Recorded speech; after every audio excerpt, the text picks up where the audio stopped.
Hello everyone. आज मैं आपको अकबर और बीरबल की कहानी सुनाने जा रही हूँ। आशा करती हूँ यह कहानी आपको बहुत पसंद आएगी। अकबर ने कड़कड़ाती सर्दियों के मौसम में एक दिन ऐलान किया कि अगर कोई व्यक्ति पूरी रात भर पानी के अंदर छाती तक डूबकर खड़ा रह पाएगा तो वह उसे 1000 मोहरों का इनाम दिया जाएगा। इस चुनौती को पार कर पाना कठिन था, पर फिर भी एक गरीब ब्राह्मण अपनी बेटी के विवाह के धन के लिए जोड़ने के खातिर तैयार हो गया। जैसे तैसे करके उसने कांपते ठिठुरते रात निकाल ली और सुबह बादशाह अकबर से अपना अर्जित इनाम मांगा।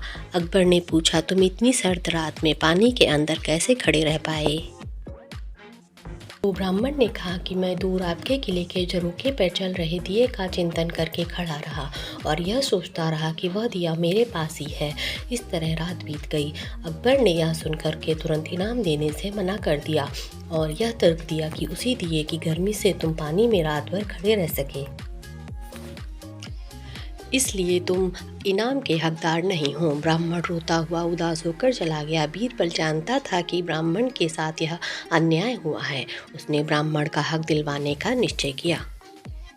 अगले दिन अकबर और बीरबल वन में शिकार खेलने गए थे। दोपहर में बीरबल ने तिपाई लगाई और आग जला करके खिचड़ी पकाने लगा। अकबर सामने बैठे थे। बीरबल ने जानबूझकर खिचड़ी का पात्र आग से काफ़ी ऊंचा लटकाया। इस तरह दोपहर से शाम हो गई और अकबर लाल पीले हो गए और गुस्से में बोले, बीरबल तू मेरा मजाक उड़ा रहा है? तुझे समझ नहीं आता इतनी दूर तक आँच नहीं पहुँचेगी, हांडी नीचे लगा। अकबर देख करके बोल पड़े कि अरे मूर्ख, इतनी बड़ी हांडी को तपन कैसे मिलेगी? हांडी को नीचे बांध वरना खिचड़ी नहीं पकेगी। बीरबल ने कहा, खिचड़ी पकेगी, आप धैर्य रखें। तब बीरबल ने कहा, अगर इतनी सी दूरी से अग्नि खिचड़ी नहीं पका सकती तो आप उस ब्राह्मण को आपके किले से झरोखे पर जल रहे दिए से ऊर्जा कैसे प्राप्त हुई होगी?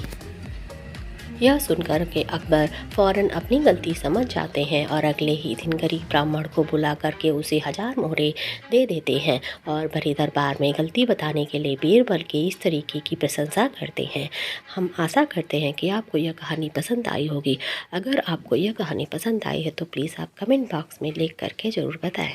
धन्यवाद।